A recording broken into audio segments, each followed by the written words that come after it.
जोर जोग पाए। आज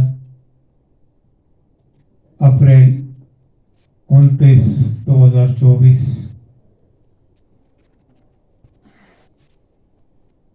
दिव्याशीष आश्रम, सुंदरनगर, मंडी डिस्ट्रिक्ट,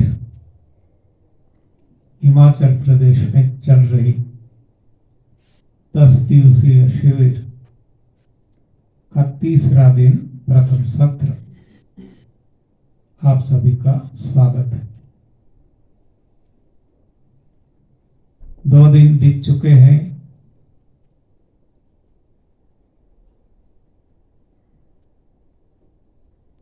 तपस्या आगे बढ़ रही है।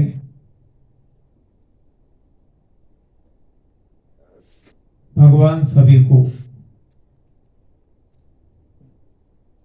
तपस्या करने के लिए जरूरी बल, मनोबल, शारीरिक दे रहे हैं।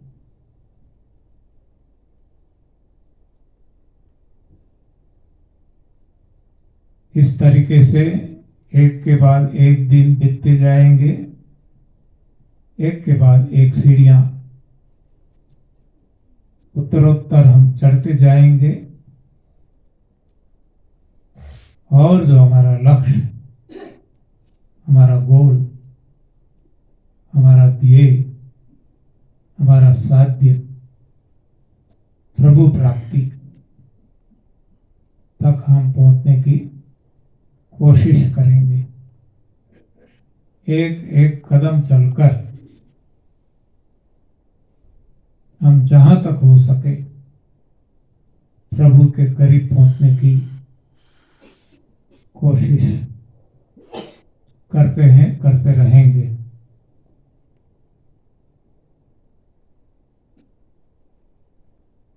दो दिन में हमने देखा मानव देह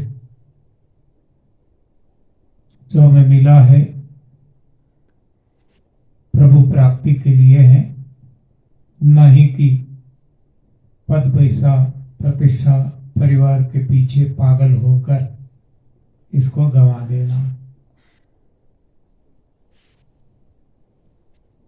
इसी शरीर में भगवान खुद विराजते हैं।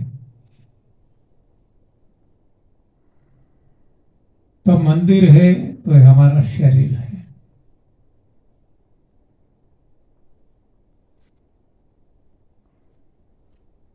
मंदिर को जैसे हम साफ सुथरा रखते हैं, जहां भगवान का वास है वो सही में मंदिर है। तो हमारा शरीर वो सही में भगवान का मंदिर है। इसको साफ सुथरा रखना हमारी फर्ज है।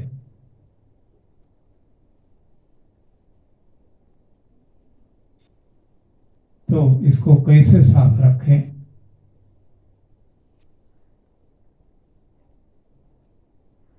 इसके लिए हमने देखा कि जो गंदगी भर जाती है एक ही द्वार से जाती है। भगवान ने बहुत सारे द्वार दिए। 9 द्वार वाला मंदिर कहा जाता है शरीर। वैसे देखो तो असंख्य छिद्र शरीर के जो है, चमड़ी के, वो भी द्वार है। लेकिन डालने के लिए केवल एक है जो मुंह है। निकालने के सारे हैं करोड़ों। जहां से डालते हैं वहां से भी निकल सकता है उल्टी होकर। मल द्वार से निकलता है, पेशाब द्वार से निकलता है, पसीने के द्वारा छिद्रों से निकलता है, कभी कभार नाक से भी निकलता है, कानों से निकलता है, आंखों से निकलता है। ये सारे द्वार निकालने के लिए है। तो प्रभु ने जो व्यवस्था रखी डालने की एक, निकालने की अनेक, तो सोच समझ कर रखा है। लेकिन हम डालने पे जोर देते हैं, निकालने में सोचते ही नहीं है।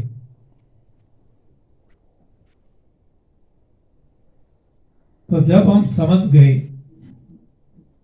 तो अब हमें निकालने पे ज्यादा जोर डालना है और साथ साथ डालने के पहले सोचना है, बार बार सोचना है, डाले या न डाले। बिना डाले यदि चलता है तो क्यों डाले? हमारी कार है, यदि कोई कार किसी ने ऐसी बनाई जो बिना पेट्रोल चलती है तो कोई पेट्रोल डालेगा क्या? जबकि भगवान ने ऐसी कार बनाई है हमारा शरीर कि यदि हम आदत डालेंगे तो बिना खाए पिए, बिना हवा लिए भी जिंदा रह सकते हैं लंबे समय तक। ऐसे बहुत सारे एग्जाम्पल्स भी हमारे सामने हैं, शास्त्रों में दिया गया है। हमारे जो पूर्वज, जिससे नाम मनुष्य पड़ा, मानव पड़ा, वो मनु महाराज और माताजी शत्रुपा कई हजारों साल तक बिना खाए पिए रहे, बिना हवा भी रहे। उसी तरह माता पार्वती जी ने भी जब तप किया, लंबे समय तक, हजारों साल तक बिना खाए पिए और बिना हवा रहे।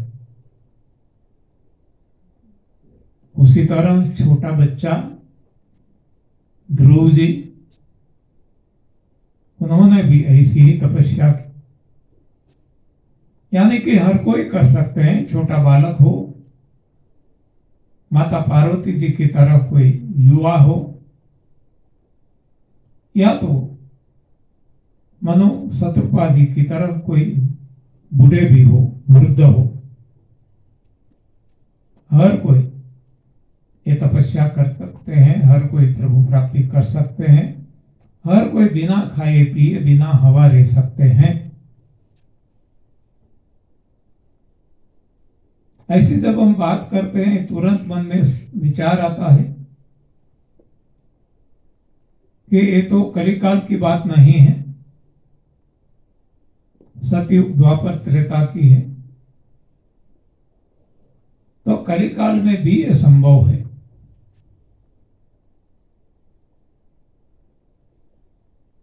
आजकल ऐसे बहुत सारे लोग हैं जो केवल हवा लेकर जीते हैं। बहुरत्ना वसुंधरा है। ऐसे लोग खुद को ब्रिदेरियन कहलाते हैं। ब्रिदेरियन अर्थात केवल सांस लेकर जीने वाला। टू ब्रीथ यानी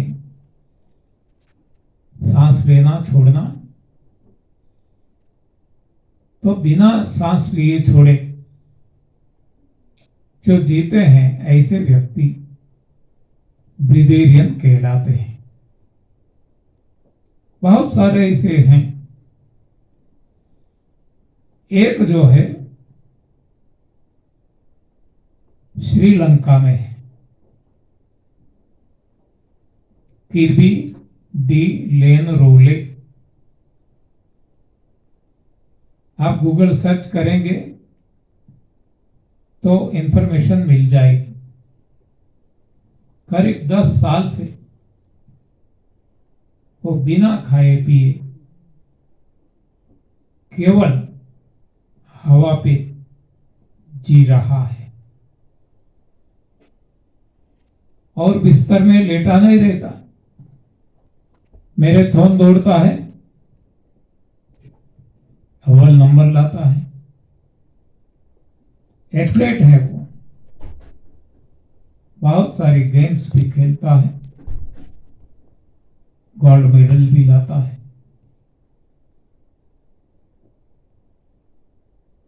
हमारे भारत में, गुजरात में भी एक ऐसा व्यक्ति हो गया, जो आप सर्च करेंगे प्रहलाद भाई जानी, गूगल सर्च करेंगे आपको पता चल जाएगा, इंफॉर्मेशन मिल जाएगी। जो प्रहलाद हम कहते हैं ना, भक्त प्रहलाद, ये ऐसा उनका नाम था, प्रहलाद भाई जानी।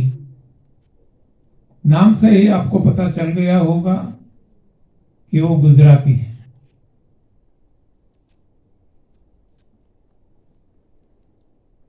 अस्सी साल तक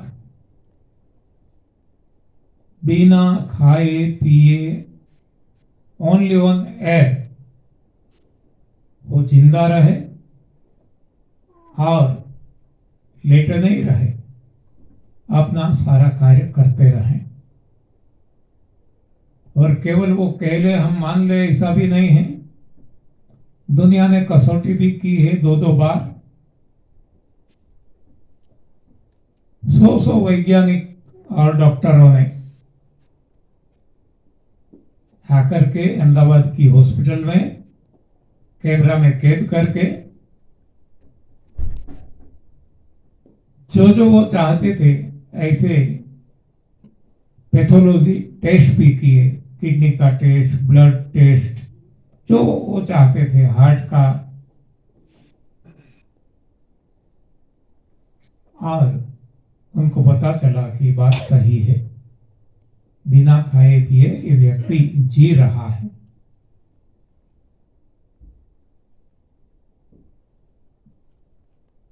तो एक कलिकाल काल में ऐसे लोग जी सकते हैं, तो हम भी जी सकते हैं।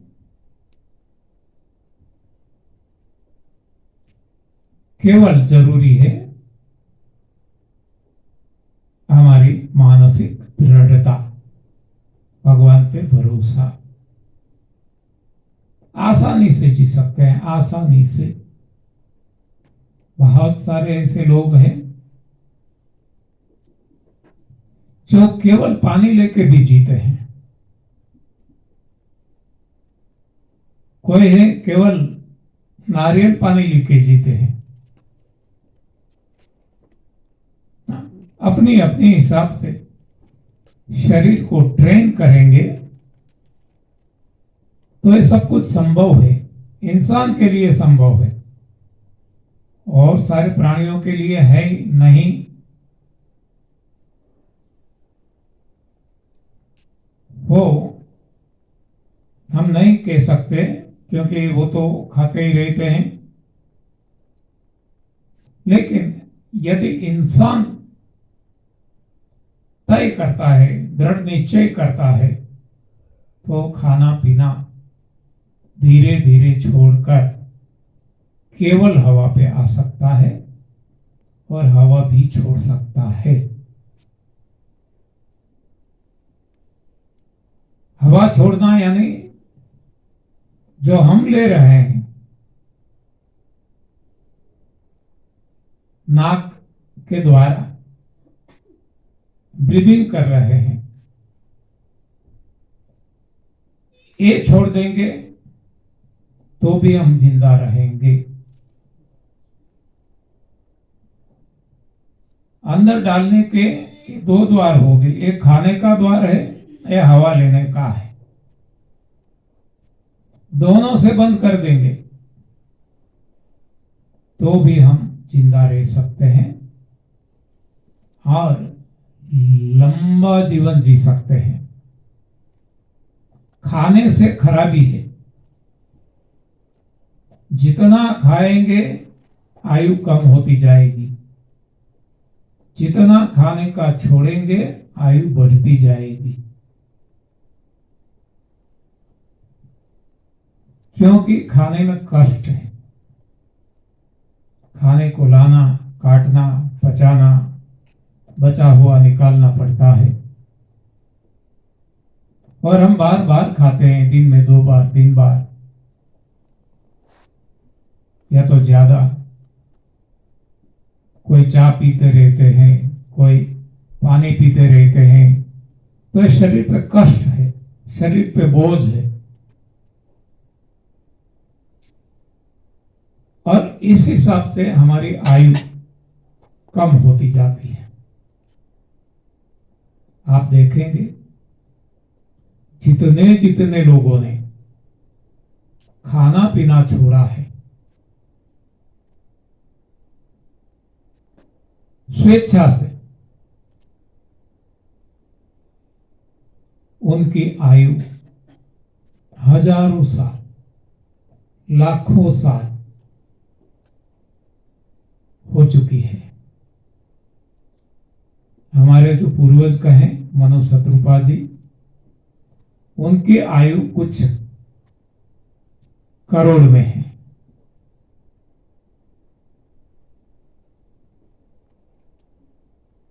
तो आयु भी भोजन पे निर्भर है।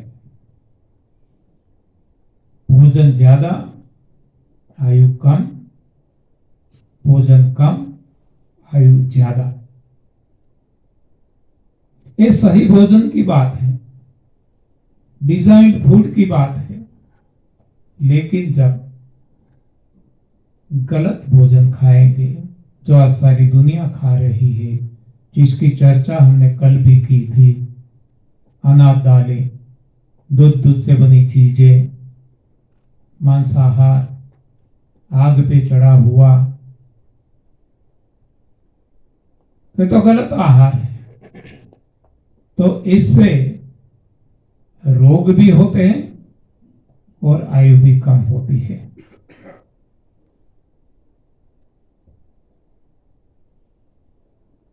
फिर भी हम ऐसा खाना खाते हैं। क्यों खाते हैं? कल हमने देखा था, मैन मेड साइंस पे हम भरोसा करते हैं, गॉड गिवन साइंस को हम भूल गए हैं।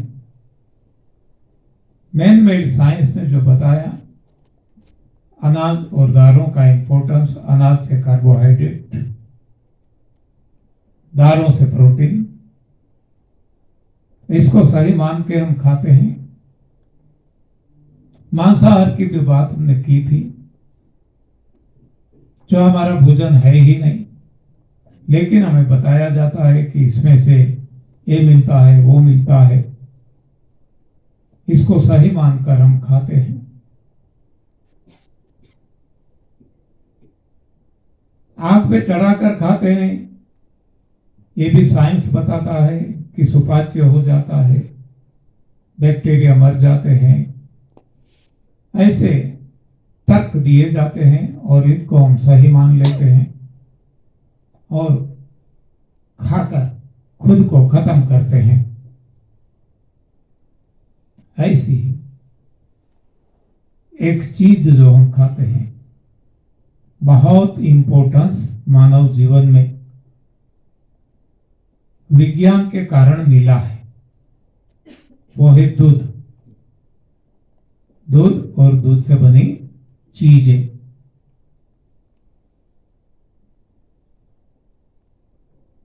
हम खुद खाते हैं, हमारे बच्चे को खिलाते हैं। हम नहीं जानते हैं कि जहर है हमारे लिए, हम ऐसा मानते हैं कि ये होल फूड है, संपूर्ण आहार है। हमें सिखाया गया है, पढ़ाया गया है स्कूल कॉलेज में कि दूध से कैल्शियम मिलता है,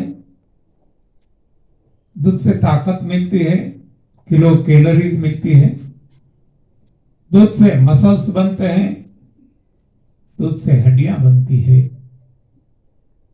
यानी मानो दूध सब कुछ है इंसान के लिए, और इसको सही मानकर सारी दुनिया में हर कोई इंसान दूध और दूध से बनी चीजें, चाय, कॉफी, दही, लस्सी, मक्खन, घी, मावा, मिठाइयाँ, पनीर आदि सब कुछ खाते हैं। यही रोगों का कारण बनता है और यही हमारी उम्र कम कर देता है, क्योंकि दूध जो है हमारा आहार है ही नहीं। दूध आहार अवश्य है हर कोई प्राणी के लिए, अपनी अपनी मां का, और जब तक भगवान ने दिया तब तक ही। बाद में अपनी मां का दूध भी खुद के लिए खतरनाक है, लेकिन ऐसा डाल दिया है मन में, तो हम ऐसी भ्रांति के पीछे भटक रहे हैं।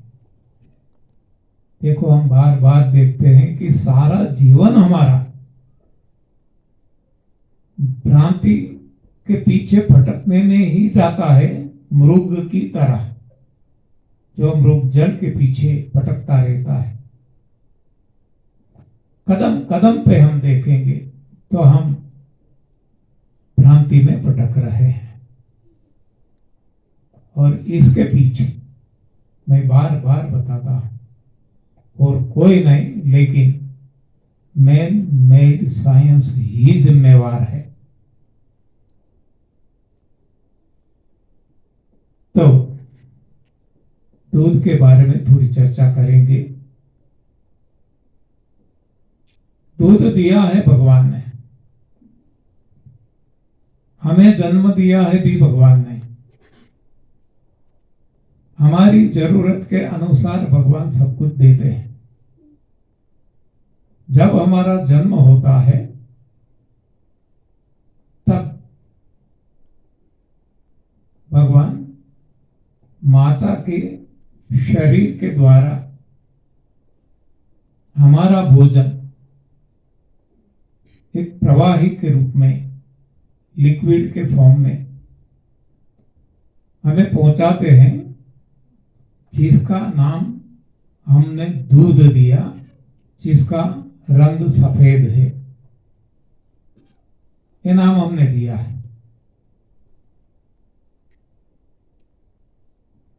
अब भगवान ने ऐसी व्यवस्था की है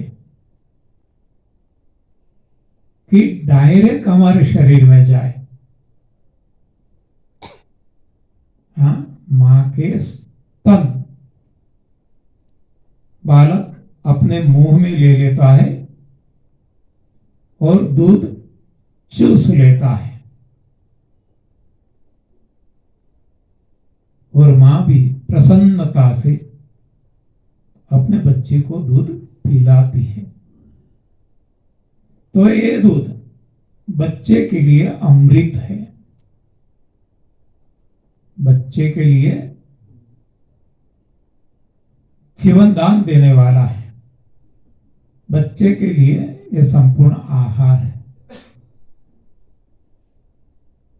एक भोजन है बच्चे के लिए, आहार है, संपूर्ण आहार। भोजन को पचाना पड़ता है, तो एक दूध को पचाने के लिए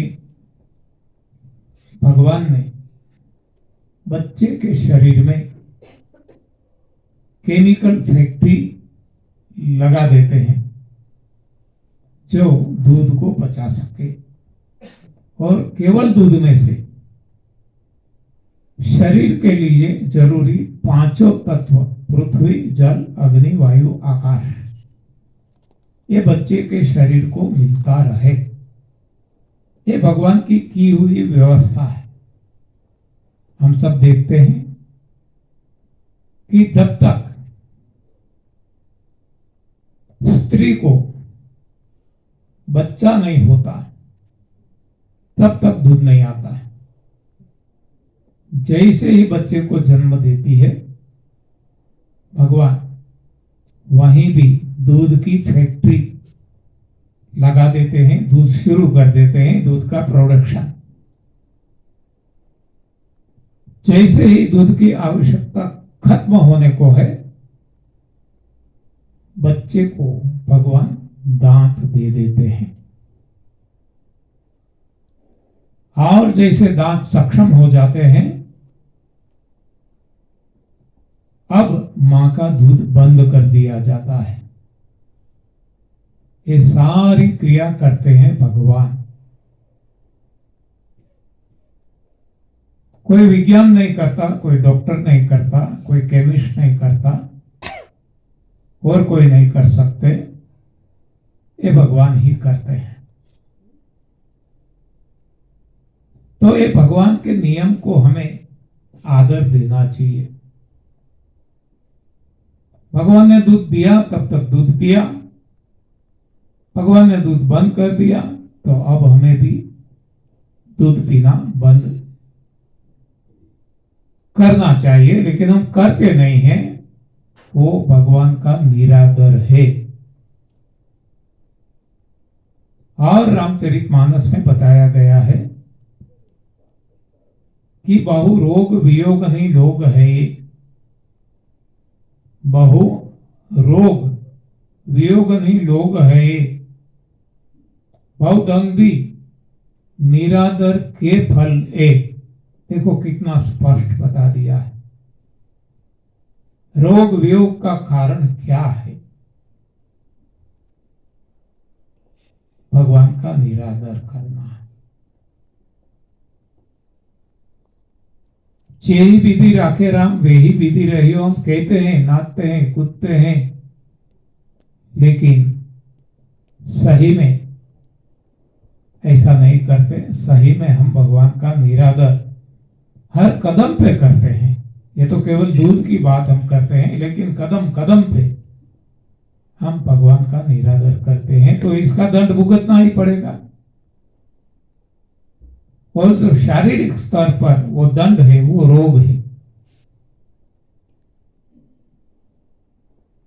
तो जब भगवान ने दूध बंद कर दिया तब हमें अब दूध नहीं खाना है। अब भगवान ने दांत दे दिए तो दांत से चबाने का, काटने का, हमारे लिए जो भोजन भगवान ने दिया, कंद मूल फूल फल पत्तियां पानी, अब वो ही खाना है। लेकिन भ्रांति के कारण, विज्ञान ने जो हमारे मन में भ्रांति भर दी है, इसके कारण हम सारा जीवन दूध खाते रहते हैं, दूध से बनी चीजें खाते रहते हैं और मानते रहते हैं कि ये तो जरूरी है, नहीं खाएंगे तो कमजोरी आ जाएगी, मर जाएंगे, ऑस्टियोपोरोसिस हो जाएगा, हड्डियां कमजोर हो जाएगी। ये सारी भ्रांति है।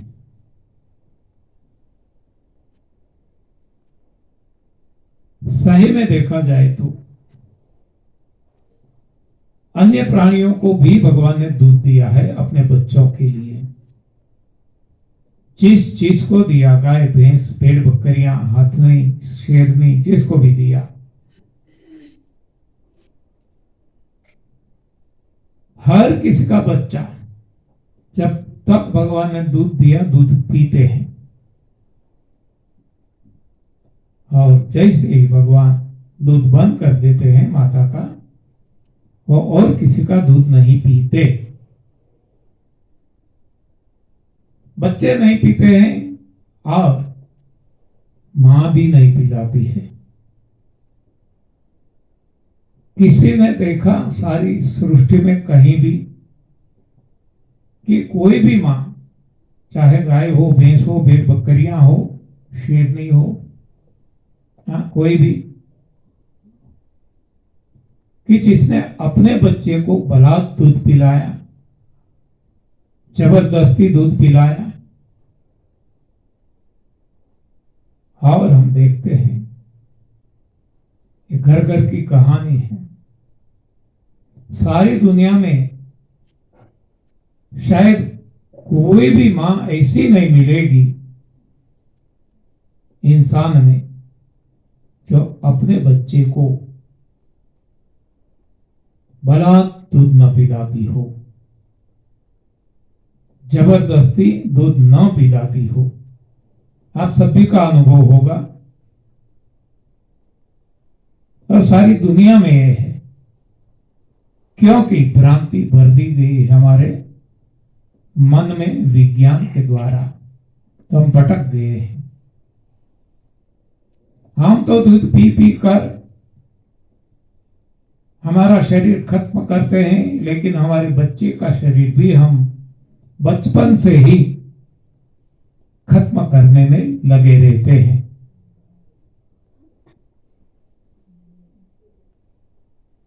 तो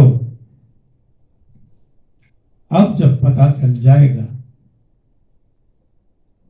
तो अब कभी भी हम हमारे बच्चे को पराई मां का दूध पिलाने की कोशिश नहीं करेंगे। हमारे परिवार में ये चल रहा है।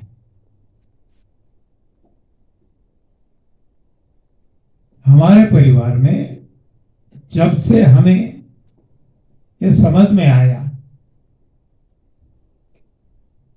नए नए जो बच्चे जन्म लेते हैं, अपनी मां का दूध हर कोई मां हर कोई बच्चे को पिलाती है, लेकिन पराई मां का दूध कोई मां हमारे परिवार में अपने बच्चे को नहीं पिलाती है। उदाहरण स्वरूप हमारे साथ जो यहां आए हैं प्रताप और किंजल, जो किचन संभाल रहे हैं, आपको पता होगा प्रताप मेरा भतीजा है, मुझसे बड़े भाई का बेटा। तो जब से हमारी समझ में आया, उनके जो बच्चे बाद में हुए, उन्होंने कभी भी पराई मां का दूध नहीं पिलाया है।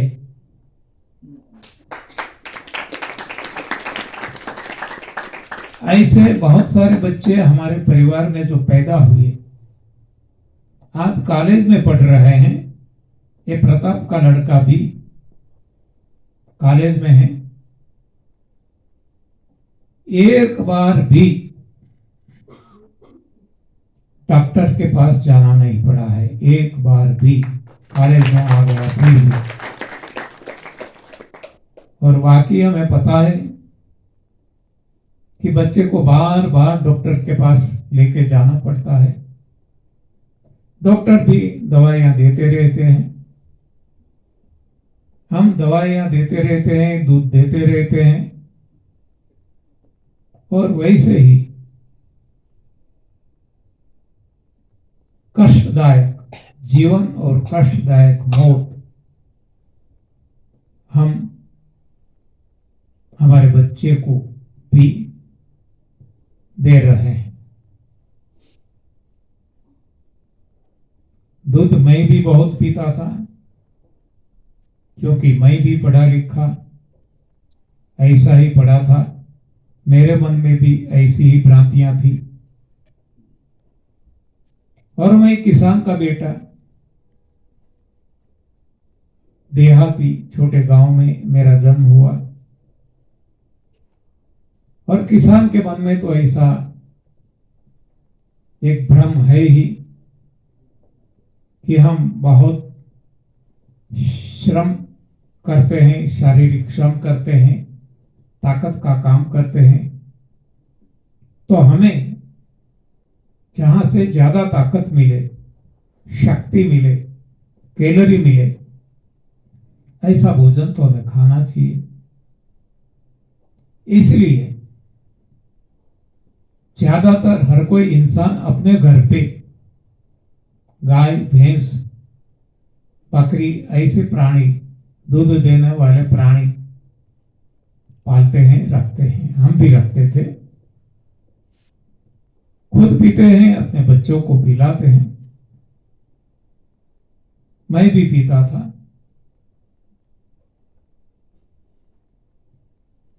जब घर से बाहर गया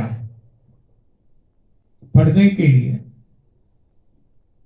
तो वहां भी जहां दूध मिलता था तो दूध पीता था। और जब बड़ी सिटी में गया, अहमदाबाद, एमजी साइंस कॉलेज और एलडी कॉलेज ऑफ इंजीनियरिंग, तो वहां ऐसा दूध कहां ढूंढने जाए। वहां आबाद डेयरी का दूध मिलता था, तो वो पी लेते थे, लेकिन दूध पीते थे। और दूध से बनी चीजें घर से भी लेके जाते थे। हाँ, मिठाइयां बनाकर, मावा और घी से बनी मिठाइयां, चीनी से बनी मिठाइयां, ये हम हमारे साथ ले जाते थे घर से। और हॉस्टल में जहां रहते थे वहां खाते रहते थे। और रोग बढ़ते जाते थे, लेकिन हमें ये पता नहीं था कि रोगों का एक कारण ये हमारी गलती है, दूध पीना, दूध से बनी चीजें खाना। खाते रहते थे, रोग बढ़ते जाते थे, दवाइयां लेते रहते थे, कसरत करते रहते थे और परेशान होते रहते थे। जब ये समझ में आया, बहुत देरी से समझ में आया, आज से 31 साल पहले, यानी कि 1993 में, तब से दूध छूट गया। आज तक दूध और दूध से बनी कोई भी चीज हमने नहीं खाई, ना खाने की इच्छा होती है, क्योंकि हमें पता चल गया कि हमारे लिए जहर है। और नतीजा ये आया, जो आप सब भी देख सकते हैं, कि हमारी न हड्डियां कमजोर हुई, न ताकत में कुछ कमी आई, लेकिन जो रोग थे वो चले गए। जो कोई दवाइयों से नहीं जाता था, जो कोई एक्सरसाइज से नहीं जाते थे, जो कोई योगा से नहीं जाते थे, जो कोई प्राणायाम से नहीं जाते थे, जो कोई रेकी से नहीं जाते थे, न अन्य कोई भी उपचार से, पति थेरेपी से जाते थे, वो दूध छोड़ने से ही रिवर्स हो गया। तब हमारा हौसला बढ़ गया, हमारी ये सही समझ है। तब हम लोगों को कहने लगे और हमारे परिवार में भी प्रयोग करने लगे। तो आज तो हमारे जो नए संतान, मान लो ये प्रताप है, प्रताप की बहन है, इसको भी छोटी बच्ची है, उनको भी, जो भी प्रताप भाई की लड़की उसकी बेटी, लड़की के घर लड़की है ना, निराली नाम है उसकी लड़की, तो उसको भी वो दूध पराई माँ का नहीं पिलाती। अब समझ में आ गया। अब हम दूध का, हमारे घर में दूध आता ही नहीं है, और गाय भैंस रखते भी नहीं है। लोगों को चिंता होती है, लोग पूछते रहते हैं कि गाय, आप दूध छोड़ देंगे सारी दुनिया, तो गाय भैंस का क्या होगा? हम कहते हैं उनका भला होगा। हाँ, उनको जो हम हमारे घर पे बंदी बना के रखते हैं उनको फ्रीडम मिल जाएगा। हाँ, वो जंगल में अपने हिसाब से जैसे अन्य प्राणी रहते हैं रहेंगे, मौज मजा मस्ती करेंगे। तो ऐसे तर्क लगाते हैं। हाँ, इससे उसको कोई लेना देना नहीं। जो ऐसे सवाल करते हैं वो खुद के घर पे गाय भैंस नहीं रखते, लेकिन तर्क लगाते हैं। कोई ऐसा कहते हैं ऐसी सारी दुनिया में हर कोई फॉलो करने लगेंगे, सभी की दवाइयां बंद हो जाएगी, फिर डॉक्टर क्या करेंगे, वैद्य क्या करेंगे। हाँ, हम कहते हैं आपको डॉक्टर से इतना लगाव है, वैद्यों से, तो आप आज जो देते हैं उनको देते रहो। हाँ, दवाइयां मत लो, दवाइयां लेके क्यों मरते हो। आपको उनसे इतना लगाव है तो देते रहो। हाँ, उनका वर्षासन लगा दो। बोले जूस बेचेंगे और पेड़ लगाएंगे जिससे और ज्यादा ऑक्सीजन। ये तर्क है, तर्क। हाँ, कुतर्क है, आर्ग्यूमेंट्स है। तो सही क्या है, गलत क्या है, ये हमें समझना चाहिए, सोचना चाहिए और प्रयोग करना चाहिए। लेकिन हम तर्क लगाने से ही बाहर नहीं निकलते, कई तर्क कुतर्क करते रहते हैं। दूध पीने से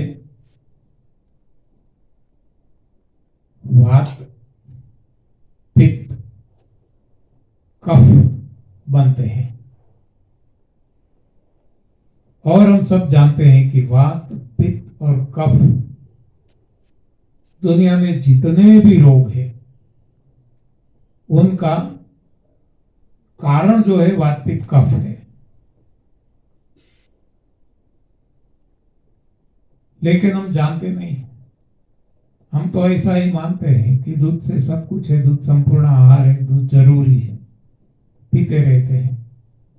इसका नतीजा क्या आता है कभी भी सोचते भी नहीं है, क्योंकि हमने हमारी बुद्धि के द्वार बंद कर दिए हैं। जो विज्ञान कहता है, जो डॉक्टर कहते हैं, जो इसको सही मान के आगे चलते हैं।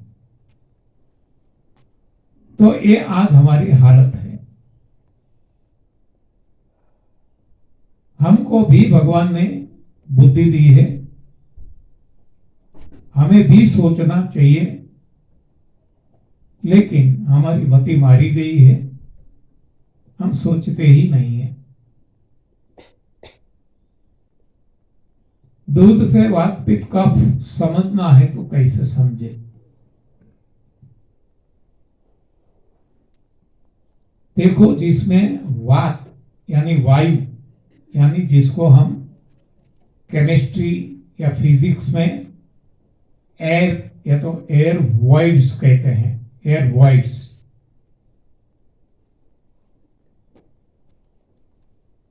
फिजिक्स का एक नियम भी हम जानते हैं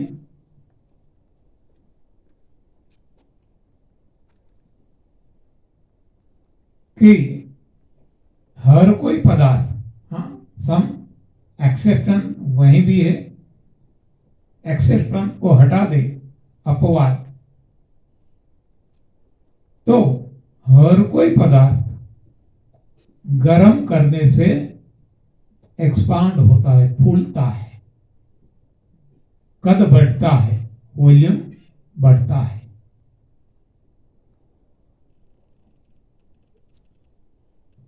लोहे को गर्म करेंगे, इसका भी वॉल्यूम बढ़ेगा। हर किसी को, कोई भी मेटल हो, कोई भी वायु हो, लिक्विड हो या सॉलिड हो, गर्म करने से वॉल्यूम बढ़ता है। तो हम देखते हैं, कंपेयर करने के लिए, कि कुछ लिक्विड रखते हैं, पानी और कोई लिक्विड, दूध। एक साथ टेम्परेचर बढ़ाते हैं। हाँ,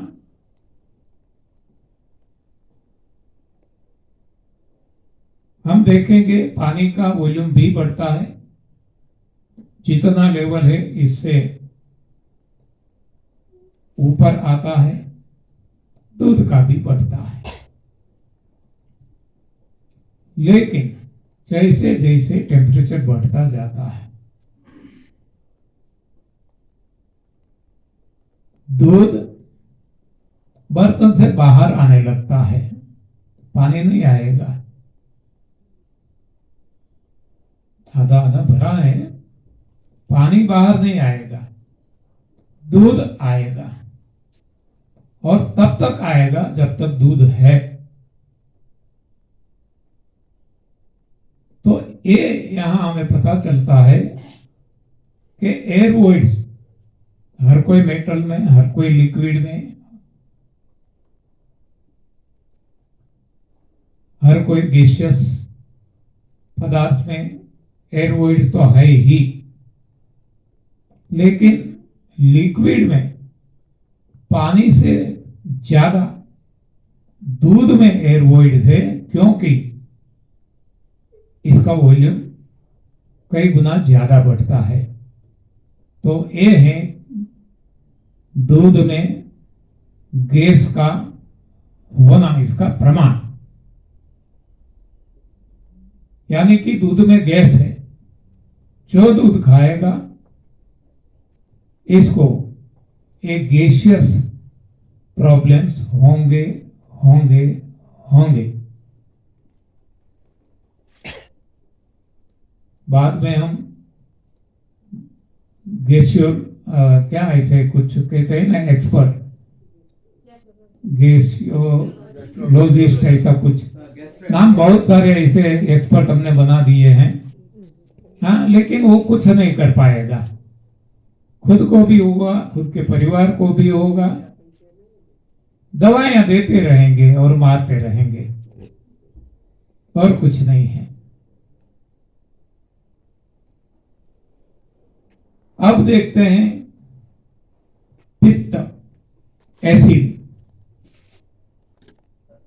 दूध को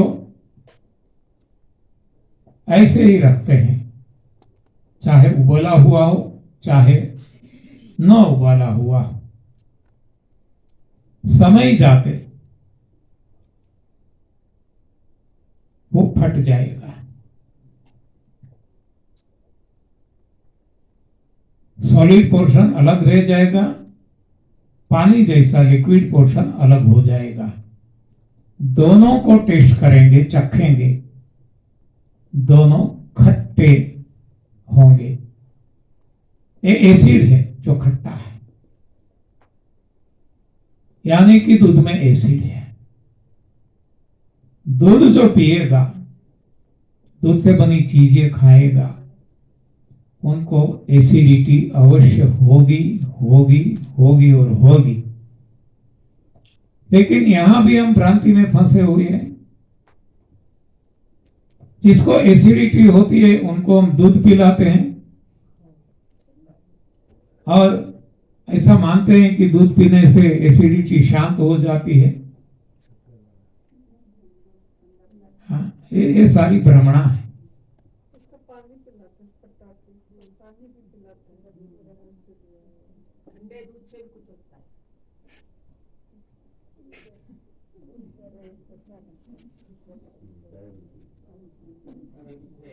कफ के लिए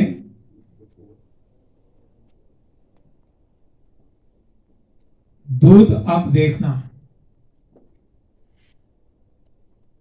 एकदम चिकना होता है। ये सब कुछ हमें पता है, क्योंकि हमने हमारी अपनी गाय भैंस का दूध निकाला है, देखा है, बहुत चिकना होता है। दूध से जो दही बनाते हैं वो भी चिकना होता है। दही से लस्सी वो भी चिकनी, और इसमें से जो निकल के आता है मक्खन वो तो बहुत ही चिकना है। ये सारी चिकनाई आई थी कहां से है? दूध से। और इसको जब उबालते हैं तो घी बनता है, तो घी भी चिकना, यानी इतनी चिकनाई दूध में है। चिकनाई को हम म्यूकस कहते हैं, कफ कहते हैं। तो दूध पीने से वात जन्य रोग होंगे, पित्त जन्य रोग होंगे, कफ जन्य रोग भी होंगे। और आगे आपको प्रयोग करना है तो कर सकते हैं। ज्यादा समय दूध जो पड़ा रहेगा, दही कोई भी, तो इसमें कीड़े पड़ जाएंगे। तो हम देखते हैं कई लोगों को, बच्चे को और बड़े को भी कीड़े निकलते हैं। तो दूध पीने से, आग पे चढ़ाया हुआ खाने से ये सभी में कीड़े पड़ते हैं, सड़ान लगने के कारण। तो ये सारे रोगों के कारण हैं। दूध को कोई ऐसा भी सवाल करते रहते हैं तर्क लगाने वाले। भगवान श्री कृष्ण ने भी दूध पिया था, तो हमें भी पीना चाहिए। हम कहते हैं कि ये कथाएं हैं। जैसे साइंटिस्ट ने भ्रमणा फैलाई है, भ्रांति, डेल्यूशन, इल्यूशन, उसी तरह कथाकारों ने भी भ्रमणा हमारे मन में डाल दी है। ये सारी कथा वार्ता जो कही जाती है, भगवान श्री कृष्ण ने दूध पिया था, मक्खन खाया था, मिश्री खाई थी, ये भी भ्रमणा है, भ्रांत ख्याल है, गलत है।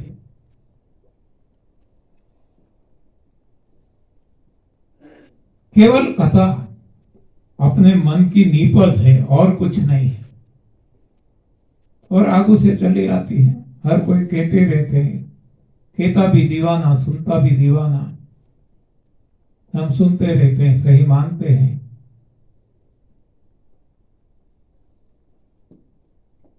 तो हम भी थोड़ा सा सोच के देखेंगे, हमें पता चलेगा कि भगवान को दूध पीना था। तो वो जहां रहते थे, जसोदा मैया, वहां गाय बहुत थी, वहां उनको दूध जितना चाहिए वो पी सकते थे। कथा ऐसी आती है कि जो गोपी है, जो दूध बेचने के लिए जाती है गांव से शहर में, उनका रास्ता रोककर भगवान श्री कृष्ण और उनके दोस्त बाल ग्वाल सारे मिलके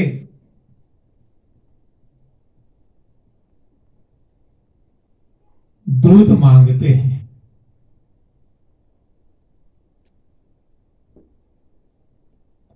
नहीं देते, मटुकियां तोड़ते हैं।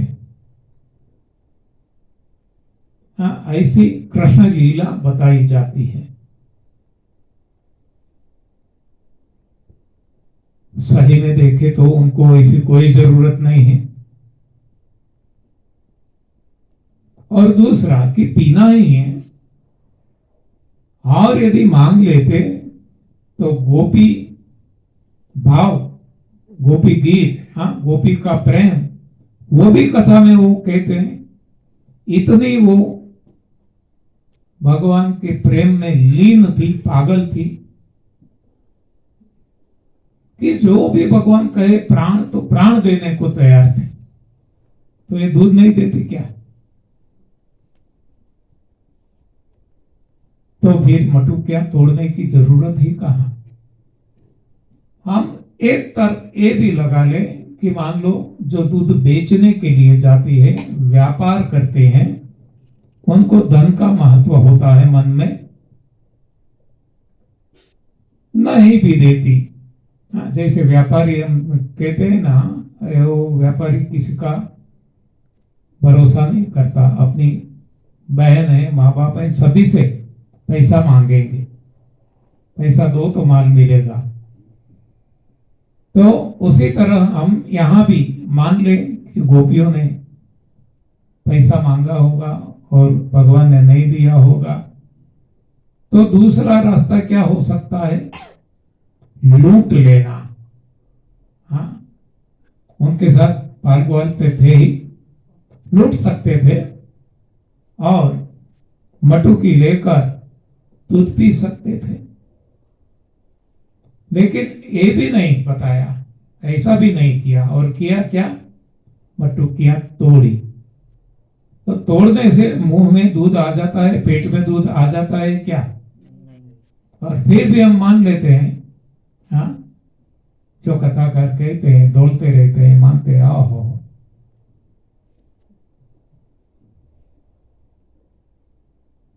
तो ये सारी मन गढ़ंत कहानियां हैं।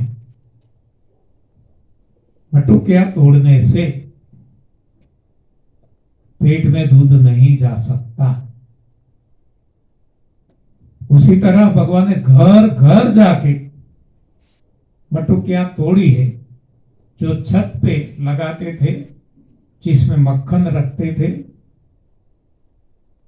तो मक्खन भी खाना था तो वो उतार सकते थे और खा सकते थे, लेकिन ऐसा नहीं किया। मटुकियां तोड़ी है। तोड़ने से तो पेट में नहीं आ जाता। फिर भी हम ऐसी कथाओं को महत्व देते हैं और मानते हैं कि भगवान ने दूध पिया, मक्खन खाया, और ऐसे ऐसे गीत बना लेते हैं। मारी माखण ने मिश्री रह गई गोकुल मां, काना ने माखण भावे रे, काना ने मिश्री भावे रे। हाँ, तो ये सारी मन गढ़ंत कहानियां हैं। ऐसे फोटो भी बना लेते हैं, पिक्चर बना लेते हैं कि माँ यशोदा दूध निकाल रही है और कृष्ण भगवान के मुंह में डायरेक्ट डाल रही है। भगवान ने,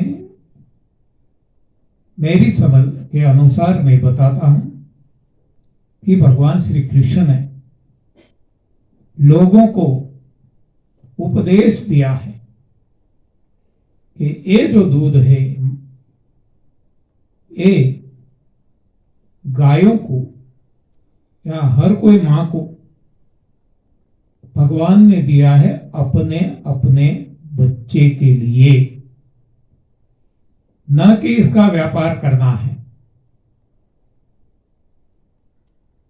आपका पेट नहीं भरता तो हे मूर्ख लोग, इसको, आपके पेट को तोड़ डालो।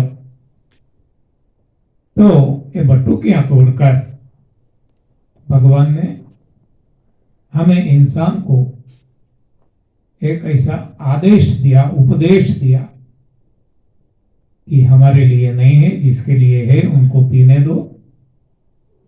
लेकिन हमने इसको भी उल्टा अर्थ कर लिया और हम आज भी खाते पीते हैं भगवान को नाम से, भगवान के आड़ में खाते हैं। हम कहते हैं खाना है तो खाओ, कौन मना करता है, लेकिन भगवान का नाम क्यों बदनाम करते हो? अरे ओ दीवानो, तुम ऐसा काम ना करो, भगवान का नाम बदनाम ना करो। हाँ, खाना है तो खाओ, मरो, जो भी करना है करो, भगवान का नाम क्यों बदनाम करते हो?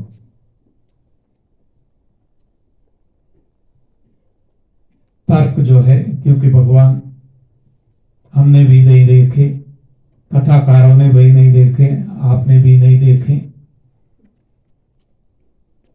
तो हम कहते हैं कि दूध पीना ही भगवान के नाम से पीना है। तो पहले भगवान ने जो काम किया वो तो करो। भगवान ने क्या किया? गाय चराई, गाय गौ सेवा की। तो पहले सेवा करो, बाद में पियो। हाँ, फिर भी रोग तो होंगे ही, लेकिन पीना ही है तो पहले गौ सेवा करो। गौ सेवा किसी को करना नहीं है, जगह भी नहीं है, हाँ, मेहनत भी नहीं करनी है, और दूध पीना है। हाँ, तो भगवान से कुछ, भगवान का नाम कि आड़ में कुछ करना है तो गौ सेवा पहले कीजिए। जरूरी नहीं है, मैं बताता हूं, उनको स्वतंत्रता दीजिए। हाँ,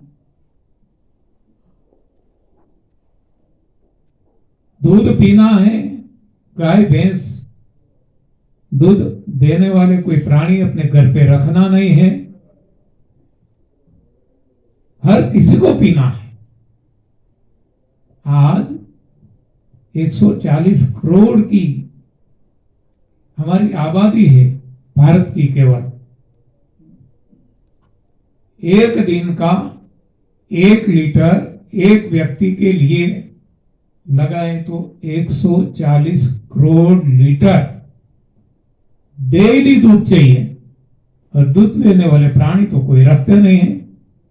दूध आएगा कहां से?